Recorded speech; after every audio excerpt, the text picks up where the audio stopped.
సాయంత్రం పూట అలాగా బజార్లోకి వెళ్ళి పానీపూరి బండి దగ్గర నిలుచొని ఉప్పగా కారంగా ఓ వెరైటీ రుచితో ఉండే పానీని చిట్టి చిట్టి పూరీలు తింటూ పిచ్చాపాటి మాట్లాడుకోవడం అంటే యూత్కి ముఖ్యంగా ఆడబిడ్డలకు అత్యంత ఇష్టమైన వ్యాపకం.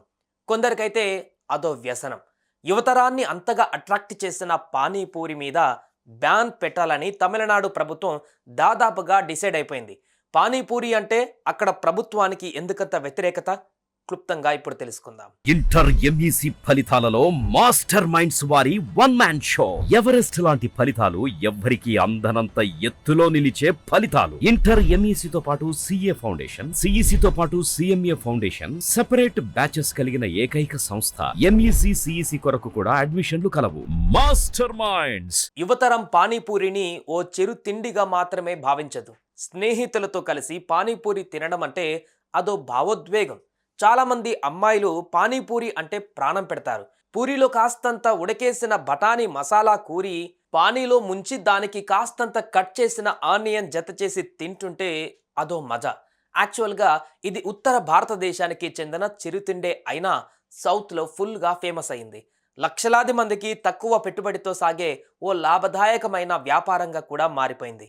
అయితే పానీపూరి తిని కాస్తంత అస్వస్థతకు గురైన సంఘటనలు వెలుగులోకి వచ్చిన నేపథ్యంలో కర్ణాటక రాష్ట్రంలో ఫుడ్ సేఫ్టీ అధికారులు హుటాహుటిన ముందుకు కదిలారు. వందలాది పానీ శాంపిల్స్ కలెక్ట్ చేసి ల్యాబుల్లో టెస్టులు జరిపారు. ఆ టెస్టుల్లో సంచలన విషయాలు వెలుగు చూశాయి. ఏమిటా సంచలనాలు?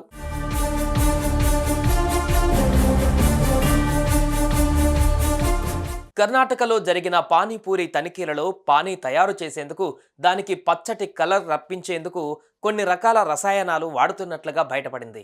రాష్ట్ర వ్యాప్తంగా సుమారు ఓ 250 షాపులలో పానీ సేకరిస్తే అందులో 6వ భాగం అంటే సుమారు 46 శాంపిల్స్లో ఆర్టిఫిషియల్ కలర్ ఎన్హాన్స్ రసాయనాలు ఉన్నట్లుగా తేలింది.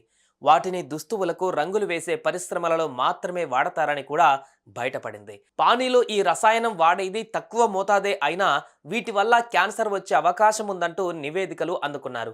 ఆ క్రమంలో ప్రజారోగ్యానికి భంగం కలిగించే పానీపూరిని నిషేధించాలని కర్ణాటక ప్రభుత్వం భావిస్తోంది.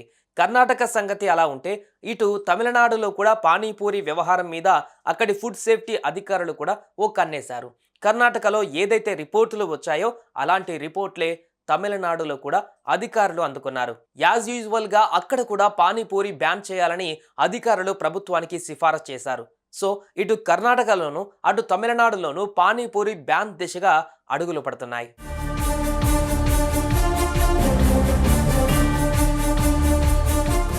అయితే ఎవరో కొందరు తప్పు చేశారని మొత్తంగా తమకెంతో ఇష్టమైన ఓ స్ట్రీట్ ఫుడ్ని ఎలా బ్యాన్ చేస్తారంటూ ప్రజలు ప్రశ్నిస్తున్నారు.